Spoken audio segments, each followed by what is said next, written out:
హైదరాబాద్ లోని Vengalrao Nagar division BRS corporator దేదీప్యరావుపై అర్ధరాత్రి దాడి జరిగింది.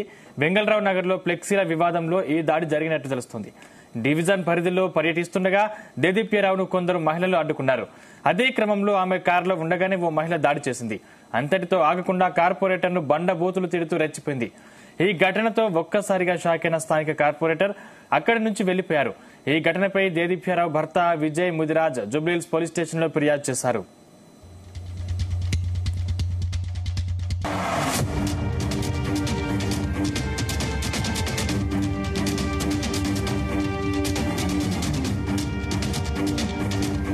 హైదరాబాద్ లోని వెంగళరావు డివిజన్ బీఆర్ఎస్ కార్పొరేటర్ దేదీప్యరావుపై అర్ధరాత్రి దాడి జరిగింది. వెంగళరావు నగర్ ఫ్లెక్సీల వివాదంలో ఈ దాడి జరిగినట్టు తెలుస్తుంది. డివిజన్ పరిధిలో పర్యటిస్తుండగా దేదీప్యరావును కొందరు మహిళలు అడ్డుకున్నారు. అదే క్రమంలో ఆమె కారులో ఉండగానే ఓ మహిళ దాడి చేసింది. అంతటితో ఆగకుండా కార్పొరేటర్ ను బండబూతులు తిడుతూ రెచ్చిపోయింది. ఈ ఘటనతో ఒక్కసారిగా షాకైన స్థానిక కార్పొరేటర్ అక్కడి నుంచి వెళ్లిపోయారు. ఈ ఘటనపై దేదీప్యరావు భర్త విజయ్ ముదిరాజ్ జూబ్లీహిల్స్ పోలీస్ స్టేషన్ లో ఫిర్యాదు చేశారు. ఇదే అంశానికి సంబంధించిన మరింత పూర్తి సమాచారం మా ప్రతినిధి రవితేజ అందిస్తారు. రవితేజ, పర్యటనలో భాగంగా తన డివిజన్ ఏరియాలో దేదీప్యరావు బీఆర్ఎస్ కార్పొరేటర్ అధిక మెజారిటీ సాధించి బీఆర్ఎస్ కార్పొరేటర్ గా ఎన్నుకున్నటువంటి మహిళా కార్పొరేటర్, తనకంటూ ఒక ప్రత్యేక గుర్తింపు తెచ్చుకున్నటువంటి మహిళ. అప్పట్లో కొంత వివాదం చెలరేగిన మళ్ళీ క్యాడర్ రంగంలోకి దిగి ఆ ఇష్యూని ఇమీడియట్ చేయడంతో అప్పటికి ఆ వివాదం అయిపోయింది. మళ్ళీ దేదీప్య నిన్న తన వెంగళరావు నగర్ డివిజన్ పరిధిలోని పర్యటన చేపడతా ఉండగా వెంగళరావు నగర్ ఎగ్జాక్ట్ చౌరస్తా వద్దనే కొంతమంది మహిళలు కార్పొరేటర్ వెళ్తా ఉండగా వాహనాన్ని అడ్డుకోవడము, దేదీప్యతో మాట్లాడాలంటూ కూడా తను వెబ్సైట్ లో సిచ్యువేషన్ ని చూసుకొని తన మిర్రర్ గ్లాస్ ని దింపినటువంటి మహిళలందరూ కూడా దేదీప్య పైకి దొచ్చుకెళ్లి తనను మొదట క్వశ్చన్ చేస్తూ ఎందుకు ఇలా వ్యవహరించావు, ఈ ఫ్లెక్సీ పెట్టడానికి గల కారణాలు ఏంటి, ఈ ఫ్లెక్సీలో పెట్టుకున్నావు, ఇదంతా మా బస్తీలో వివాదం చేయడానికే నువ్వు కావాలని ఈ ఫ్లెక్సీ ఇక్కడ ఏర్పాటు చేయించావు, దీన్ని మీరు సహించమని కూడా ముందుగా కొంత సీరియస్ చేసినప్పటికీ ఒక్కసారిగా ఆవేశానికి లోనే అదే మహిళ దేదీప్య మెడ భాగం మీద, చెంపల పైన, తల భాగం పైన కొడుతున్నటువంటి విషయాలు కూడా కనపడతాం. మాట్లాడుతూ సడన్గా ఆవేశంలోనే ఆ మహిళతో పాటు ఇంకో మహిళ ఇద్దరు కూడా ఆ దేదీప్యతో వివాదం చేసుకుంటూ ఆ వివాదాన్ని కాస్త ఒకసారిగా మ్యాన్ హ్యాండ్లింగ్ చేసే విషయాలు కూడా కనబడతా ఉన్నాయి. మా దేదీప్య ఒకసారిగా భయప్రాంతాలకి గురయ్యి డ్రైవర్ సీట్ వైపు పూర్తిగా నెట్టుకొని వెళ్లిపోయే ప్రయత్నం చేసింది. వీళ్ళందరూ కలిసి కొట్టి ఏదైనా చేస్తారేమో అన్న ఒక భయంతో కూడా దేదీప్య ఆ కార్ సీట్ నుంచి డ్రైవర్ సీట్ వైపు కూడా తుడుచుకెళ్తున్నటువంటి దాంట్లో కనపడతా ఉన్నాయి. ఎందుకు ఈ వివాదం అనేది పర్టికులర్ గా ఇంకా స్పష్టత రాలేదు. కానీ తన భర్త విజయ్ చేసినటువంటి ఫిర్యాదులో తన భార్య దేవి పర్యటనలో భాగంగా వెళ్తా ఉండగా కొంతమంది మహిళలు అడ్డుకొని దాడి చేశారు, తీవ్రంగా గాయపరిచారు. మహిళలు బండబూతులు తన డ్రైవర్ ని సైతం అటాక్ చేసేటువంటి ప్రయత్నం చేసి వాహనం పైన దాడి చేశారంటూ కూడా ఇవన్నీ మెన్షన్ చేస్తూ జూబ్లీహిల్స్ పోలీస్ లో మాత్రం ఒక ఫిర్యాదు చేయడం జరిగింది. ఈ మహిళలు కన్వర్సేషన్ లో మాత్రం ఫ్లెక్సీలు ఎందుకు ఏర్పాటు చేయాల్సి వచ్చింది, ఫ్లెక్సీలతో ఈ బస్తీలో వివాదం నెలకొంది, దానికి కారణం నువ్వే మాత్రం ఈ కన్వర్స్ చేస్తూ దేదీప్య అటాక్ చేసిన విషయాలు కూడా కనబడతా ఉన్నాయి. ప్రధాన రీజన్ ఇదే, లేదా పార్టీ నాయకులు ఎంత నుంచి ఇన్ఫ్లుయెన్స్ ఉపయోగించుకొని మహిళల్ని ముందు వాళ్ళు నడిపించుకుంటే ఉదాంతం సాగి ఉందనే దానిపై మాత్రం పోలీసుల ఇన్వెస్టిగేషన్ లో బయటపడాలి. ఒక మహిళా కార్పొరేటర్ కనీసం సెక్యూరిటీ లేకుండా తన బాధ్యతగా డ్యూటీ చేస్తూ తన బాధ్యతగా పబ్లిక్ సమస్యలు తెలుసుకోవడానికి వెళ్తున్నటువంటి కార్పొరేటర్ పైన ఇంత దౌర్జన్యంగా దాడి చేయమని మాత్రం ఒకసారిగా కార్పొరేటర్లు అంతా కూడా ఉలిక్కిపడి హైదరాబాద్ అంతా కూడా మళ్ళీ సేఫ్టీ లేని రాజకీయ నాయకులు నెలకొంది అనే ఒక ఉదాహరణలు మాత్రం సోషల్ మీడియాలో ట్రోలింగ్ గా మారుతా ఉన్నాయి. ఒక మహిళా కార్పొరేటర్ కనీసం ఆ రాత్రి అడ్డుకొని ఎందుకు దాడి చేయాల్సింది, వీరి మధ్యలో ఉన్నారా దాడి చేసినటువంటి మహిళలు, ఏదైనా తప్పు చేసి ఉంటే పోలీస్ స్టేషన్ లో ఫిర్యాదు చేయడం, లేదా భర్తని భార్య కలిసి వెళ్లి అడగడం, నిలదీయడం, పార్టీ కార్యాలయం అక్కడ క్వశ్చన్ చేయడము, అడ్డుకోవడం, లేదా ధర్నా చేయడం లాంటి కార్యక్రమాలు చేపట్టి ఏకంగా కార్పొరేటర్ మీద దాడి చేయడం ఇప్పుడు తీవ్ర వివాదాస్పదంగా మారుతా ఉంది. ఎందుకంటే బీఆర్ అధికారం కోల్పోయిన తర్వాత ఈ రకంగా రోడ్డు అర్ధరాత్రి మహిళని కార్పొరేట్ పట్టుకొని ఇంత దారుణంగా దాడి చేసినట్టే పొలిటికల్ ఇన్ఫ్లుయెన్స్ ఉంది అని మాత్రం ఈ వివాదం ఆ రకంగా భావిస్తా ఉన్నారు. తన భర్త విజయ్ ఫిర్యాదుపై మాత్రం పోలీసులు కేసు నమోదు చేసుకుని దర్యాప్తు ప్రారంభిస్తున్నా ఉన్నారు. ఒకటే పర్యాటక భాగంగా ప్రయాణిస్తుంది. ఫ్లెక్సీల వివాదం ముందు వెనుక ఈమె పైన దాడి చేయాలని ప్రయత్నం జరిగిందా, ఇంకా అదే ఫ్లెక్సీల వివాదంతో ఇష్యూ జరిగిందనే దానిపై మాత్రం ఎంక్వైరీలో తేలాల్సింది. డీజీపీ అఫీసులు ఎందుకు ఏర్పాటు చేసింది, ఆ ఫ్లెక్సీలో వివాదం ఏం చెలరైంది, ఆ వివాదం కాస్త గల్లీలో ఇష్యూకి దాటి వీటన్నిటిపై ఎంక్వైరీ చేయాల్సింది. తన భార్య పర్యటన చేపడతా ఉండగా డీజీపీ కొంతమంది గుండె మహిళలు వాహనాన్ని అడ్డుకొని తన భార్యపై దాడి చేసి దూరంగా ఎక్కడ పడితే అక్కడ చేతులు వేసి కొట్టడము, నెట్టడము, బెదిరించే ప్రయత్నం చేయడం, తీవ్రంగా కారులో బయటికి లాగి ఇతకబాటి తీసుకొచ్చారు. వీళ్ళందరిపైన చర్యలు తీసుకోవాలని మాత్రం తన భర్త ఇచ్చినటువంటి ఫిర్యాదు పైన పోలీసు కేసు నమోదు చేశారు. లేదా ఇంకా టీఆర్ఎస్ పార్టీలో మేమే అధికారంలో ఉన్నాం, మా నాయకుడే గొప్ప నాయకుడు, 10 ఏళ్ల పాటు రాష్ట్రాలు ఏపినట్టు ముఖ్యమంత్రి, సో ఇంకా ఆ పార్టీ మేమే కూలిస్తున్నామనే ఒక ధోరణితో కార్పొరేటర్లు హైదరాబాద్ లో ఈ వ్యవస్థ కావాలని ఏదైనా వివాదం చేస్తూ మళ్ళీ పార్టీ ఉనికి కోల్పోకుండా పార్టీ ఎప్పుడు ముందు స్థానంలోనే, ఇప్పుడు అధికార పార్టీ కంటే కూడా టీఆర్ఎస్ పార్టీ ముందు స్థాయిలో ఉండాలి, జనాల్లోకి అదే వెళ్ళిన ఒక ఆలోచనతో కార్పొరేటర్లు ఏదైనా ఉత్సాహంగా ఓవరాక్షన్ గా ఈ రకంగా వ్యవహరిస్తారా ఉన్నారా అనే దానిపై కూడా కొన్ని అనుమానాలు వ్యక్తం అవుతా ఉన్నాయి. కాబట్టి తన భార్య ఇచ్చినటువంటి ఫిర్యాదుపై పోలీసు చట్టపరంగా ఎవరికి కట్టుకున్నారనే దానిపై మాత్రం ఎంక్వైరీ స్టార్ట్ చేసిన సమాచారం అందుతుంది. రైతు అంటే దాడి జరిగిన ఘటనపై స్థానికంగా ఉన్నటువంటి మహిళలు ఏమంటున్నారు? మహిళలు ఇప్పటి వరకు వాళ్ళ వర్షన్ ఏంటి పోలీస్ స్టేషన్ కూడా తెలియజేయలేదు, పక్క బస్తీ వాసులు కూడా తెలియజేయలేదు. అసలు ఎందుకు అడ్డుకున్నారు అనేది కూడా ఒక ఫ్లెక్సీల వివాదం మాత్రమే ఇప్పుడు తెరపైకి వచ్చింది. ఫ్లెక్సీల వివాదం ఉంటే ఆ గల్లీలో బస్తీ నాయకులు ఉంటారు, బస్తీ లీడర్స్. ఈ మహిళలకు ప్రధానంగా ఏదైతే ఆ కార్పొరేటర్ ప్రయాణిస్తున్న వాహనాన్ని అడ్డుకోవడం, మాట్లాడదామని చెప్పడము, వినటువంటి వెంటనే మాట కన్వర్సేషన్ ఒక్కసారిగా ఆమె పైన దాడి చేయడం, తల భాగం పైన కొట్టడం, చెంపల పైన దాడులు చేయడం, మెడ భాగం పైన ఆ చేతి నెట్టేయడం, ఇదంతా చూస్తుంటే ప్రీ ప్లాన్ గా తనని ఏదో చేసేటువంటి ఉద్దేశంతో మహిళలు తన భార్య పైన అటాక్ చేసే ప్రయత్నాలు చేశారంటే కూడా కొన్ని అంత సస్పెక్ట్ అనుమానం వ్యక్తం చేసి భర్త ఫిర్యాదు చేయడం జరిగింది. భర్త ఫిర్యాదు అన్ని వైపుల నుంచి పోలీసులు ఇస్తా ఉన్నారు, అక్కడ సీసీటీవీ ఫుటేజ్ కూడా ఇస్తా ఉన్నారు, స్థానికంగా ఉన్నటువంటి బస్తీ లీడర్ల వివరాలు కూడా పోలీసులు సేకరిస్తా ఉన్నారు. ఏ ఉద్దేశంతో దీనిగా ఏ పై తను అటువైపు తప్పుతా ఉంది, వీళ్ళు ఆపండి వాహనం అన్నటువంటి వెంటనే ఎందుకు ఆపాల్సి వచ్చింది, మొదట కన్వర్సేషన్ ఎట్లా స్టార్ట్ అయింది, తర్వాత ఎందుకు దాడి చేయాల్సి వచ్చింది, తర్వాత అక్కడి నుంచి ఎలా బయటపడ్డారు అనే దానిపై కూడా scene to scene, minute to minute అన్ని వివరాలు కూడా జూబ్లీ పోలీసులు ప్రత్యేక టీమ్స్ ఏర్పాటు చేసుకుని దీనిపై ఎంక్వైరీ ప్రారంభించారు. ఈ అడ్డుకున్నటువంటి అన్ని దానిపై మాత్రం పోలీసులు లోతుగా దర్యాప్తు చేస్తా ఉన్నారు. ఏదైనా రాజకీయ నాయకులే రెచ్చగొట్టి ముందుకు పంపించి డ్రామా క్రియేట్ చేశారా అనే దానిపై మాత్రం ఇంకా ఆ వాస్తవాలన్నీ వెలుగులోకి రావాల్సి ఉంది. దాడి జరిగినటువంటి మాట మాత్రం వాస్తవం, ఎందుకంటే జీ తెలుగు పైన చాలా స్పష్టంగా లేడీ కార్పొరేటర్ పైన దాడి చేసినటువంటి వీడియోలు ప్రచారం అవుతా ఉన్నాయి.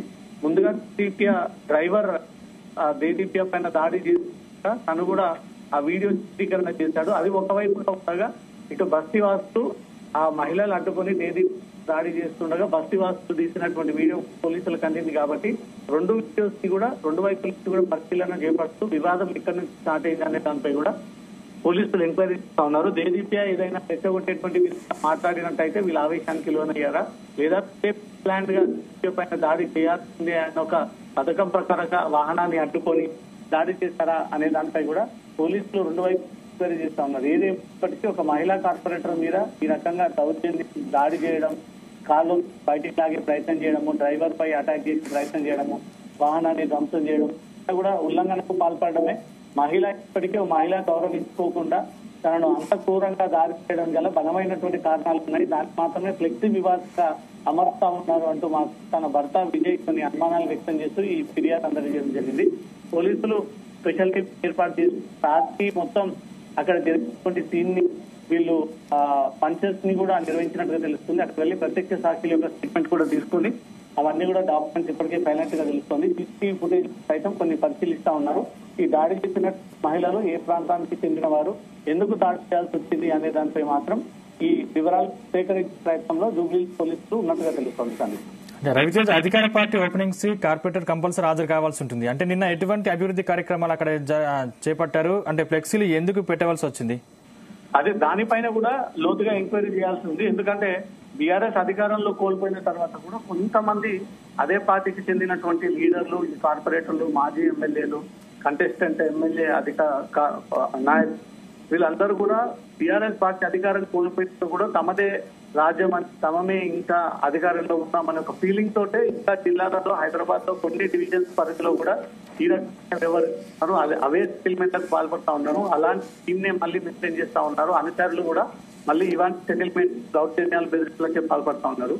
ఇటు కార్పొరేటర్ వెంగళరావు కార్పొరేటర్ విషయంలో కూడా తను ఏవైనా ఉత్సాహంగా నోటి నుంచి ఏవైనా కొన్ని అన్ఫిల్టీ లాంగ్వేజ్ యూజ్ చేయడం కారణంగా ఈ దాడికి కారణమైందా అనే దానిపై పోలీసుల ఎంక్వైరీలు లేదా దేదీప్య కుటుంబ సభ్యులు, తన భర్త, ఆ కార్పొరేటర్ వాళ్ళు మీడియాకు క్లారిటీ ఇవ్వాల్సినటువంటి బాధ్యత కనపడతా ఉంది. కాబట్టి వాళ్ళు కూడా ఇంజరీ రాత్రి అనే దానిపై కూడా క్లారిటీ ఇవ్వాల్సి ఉంటుంది.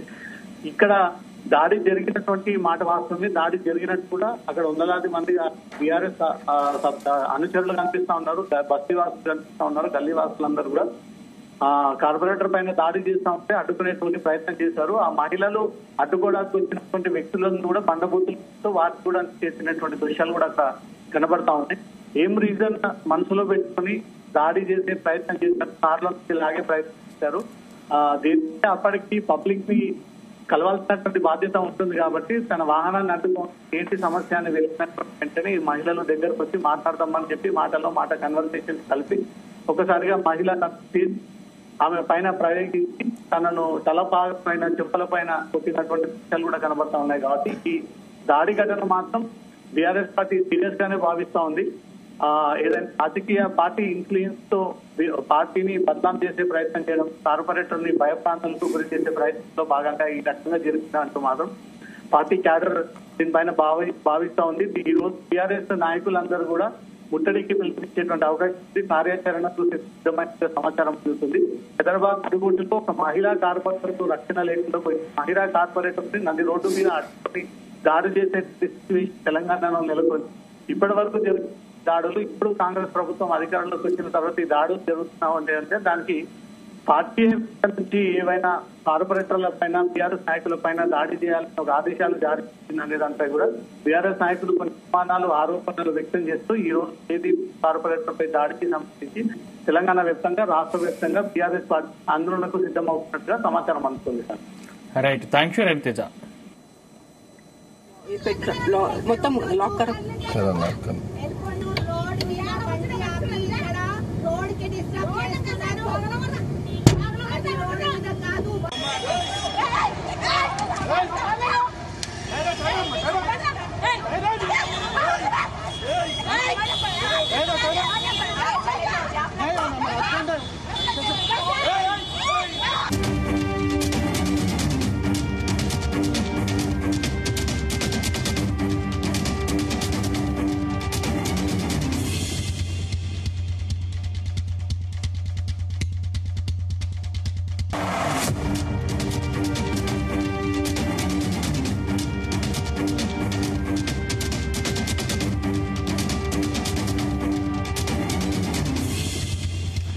ఇదే అంశం మీద మనకు మాట్లాడడానికి దేదీప్యరావు గారు ఉన్నారు. మేడం, అసలు రాత్రి ఏం జరిగింది? అసలు గొడవకు గల కారణాలేంటి? రాత్రి టీఆర్ఎస్ టీం వాళ్ళు, టీఎస్ఎంసీ టీఆర్ఎస్ టీం వాళ్ళు కట్అవుట్స్ తీయడానికి వచ్చారండి. వచ్చి నాకు కాల్ చేశారు, ఇక్కడ కట్అవుట్స్ తీయని అంటే మళ్ళీ మా మీదకి ఒక 10-15 మంది వస్తున్నారు అని చెప్పి టీఆర్ఎస్ టీం వాళ్ళు ఫోన్ చేస్తే నేను నాకు లోకల్ పోలీస్ కంప్లైంట్ ఇవ్వమని చెప్పాను. వాళ్ళు ఇక్కడ కూడా వెళ్ళడానికి లేదు మేడం, మాకు 10 మంది మీద పడుతున్నాము, మా డ్యూటీస్ చేయట్లేదు అంటే నేను ఇంకా అదే వేలో ఉంటే సరే నేను వస్తున్నానని చెప్పి విషయానికి వెళ్ళాను. అయితే ఈ కట్అవుట్స్ గత 3 నెలలుగా 4 నెలలుగా పెట్టున్న కట్అవుట్స్ అయితే పెద్ద కర్రలు కాబట్టి ఎప్పుడైనా పడిపోయి ఎవరికైనా ఇబ్బంది జరుగుతుందన్న ఉద్దేశంతో నేను తీయమని చెప్పడం జరిగింది.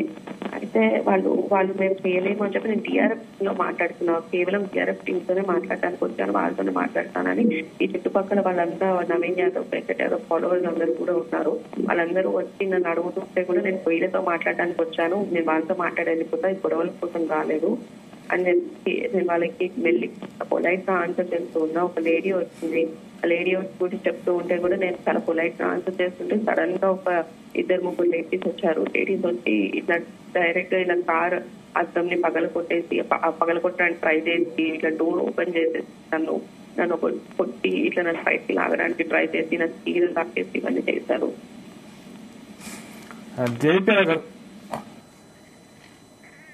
జయదీప్యారావు గారు, అంటే దీని ప్రకారం చూసుకుంటే అంటే కావాలని గొడవ సృష్టించారని మీరు అంటున్నారు. అసలు గొడవ ఎందుకు సృష్టించారనుకుంటారు వాళ్ళు? ఎందుకంటే వాళ్ళు అపోజిషన్ ఉన్నారు. ఫస్ట్ నుంచి కాంగ్రెస్ పార్టీలో జాయిన్ అయినప్పటి నుంచి కూడా ఇలాంటి దాడులు రిపీట్ చేస్తూనే ఉన్నారు. మా కార్యకర్తల పైన కానీ, అంతకుముందు మా కార్యకర్తల మీద జరిగింది, ఇప్పుడు మా మీదే జరిగింది డైరెక్ట్ గా. వాళ్ళు కంటిన్యూస్ గా రిపీట్ చేస్తూనే ఉన్నారు. ఎందుకంటే అక్కడికి టీఆర్ఎస్ టీం వాళ్ళు నాకు ఫోన్ చేయడం జరిగింది. వాళ్ళ ముందే నాకు ఫోన్ వచ్చింది కాబట్టి నేను వస్తానన్న ఉద్దేశపూర్వకంగానే వాళ్ళు ఆ లేడీస్ ని పిలిపించడము, ఆ లేడీస్ తో అటాక్ చేయించడం ఇవన్నీ చేశారు. వాళ్ళు స్పష్టంగా అక్కడే ఉన్నాడు. వెంకట్ యాదవ్ అనే అతను వాళ్ళ ఆఫీస్ గేట్ ముందే వాళ్ళ నుంచి మొత్తం ఒక 30-40 మంది నుంచి చూస్తూ ఉన్నారు. జయదీప్యారావు గారు, అంటే ఇంతకు ముందుకు మీ మీద ఎప్పుడైనా దాడి జరిగిందా? ఇదే మొదటిసారి? అంటే ఏ పార్టీ వారని మీరు అనుకుంటున్నారు వారు? వాళ్ళు కాంగ్రెస్ పార్టీలో ఉన్నారు ప్రస్తుతానికి. ఇంతకు ముందు కూడా మేము బీఆర్ఎస్ పార్టీ 3 years బ్యాక్ కూడా నవీన్ యాదవ్ ఒక 30-40 మందితో నా మీదకి అటాక్ చేయడం కూడా జరిగింది. ఒక జెండా విషయంలో ఒక ఫ్లాగ్ హాయిస్టింగ్ కోసం అని చెప్పి, నేషనల్ ఫ్లాగ్ హాయిస్టింగ్ కోసం అని చెప్పి ఒక జెండా కడుతూ ఉంటే కూడా వాళ్ళు నా మీద 30-40 మంది వచ్చి అటాక్ చేయడం జరిగింది. అప్పుడు కూడా ఒక కంప్లైంట్ ఇచ్చారు జూబ్లీ. అంటే వాళ్ళు ఎవరు వాళ్ళ మీద కేసు పెట్టారు? అంటే వారి పేర్లు ఏమైనా చెప్తారా? నవీన్ యాదవ్, వెంకట్ యాదవ్, చిన్న శ్రీశైలం యాదవ్ కొడుకులు నవీన్ యాదవ్, వెంకట్ యాదవ్ మీద కేసు పెట్టాము.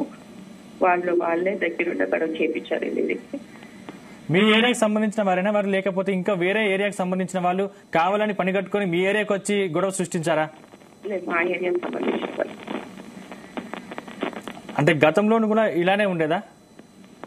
అవునండి, ఎప్పుడు చూసినా ఇదే. గతంలో కూడా వాళ్ళు ఇప్పుడు వాళ్ళది ఒక యూసఫ్గూడ చెక్ పోస్ట్ లో వాళ్ళది ఇల్లు ఉంది. అది రోడ్ బైండింగ్ కేసులో ఉంది. Road binding 80 feet road binding proposal లో ఉండి వాళ్ళ అమౌంట్ కూడా తీసుకోవడం జరిగింది గవర్నమెంట్ నుంచి. ఆల్మోస్ట్ 4 to 5 crores అమౌంట్ తీసుకున్నారు.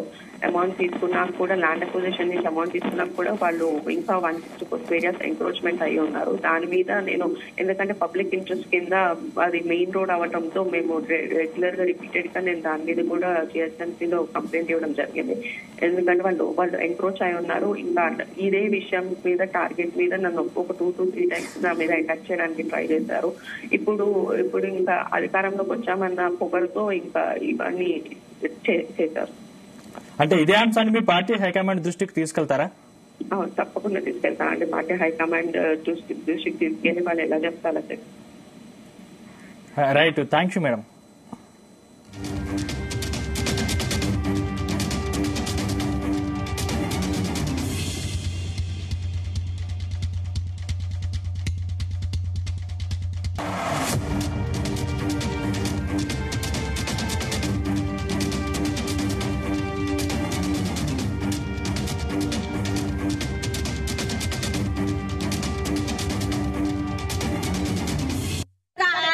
నీకు దాని స్థలంతో ఏం పని నీకు? ఇప్పుడు ఒక నిమిషం వింటావా? నువ్వు వెళ్ళు.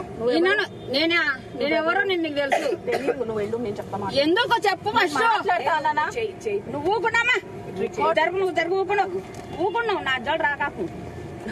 నువ్వు జరుగు. ఎవరికైనా ఫోన్ చేసుకో. సీఏ చేస్తావా, ఎమ్మెల్యే చేస్తావా, ఎవరు చేస్తావు? అరవకు. అరవకు. నువ్వు అరవకు. నువ్వు ఎక్కువ పడతాయినట్లు. ఏది అంటే ఏమి ఎమ్మెల్యే అనుకున్నాను? అది ఏమనుకుంటున్నా?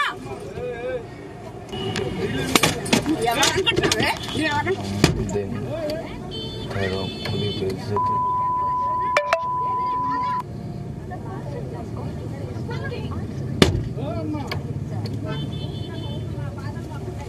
పిల్లండి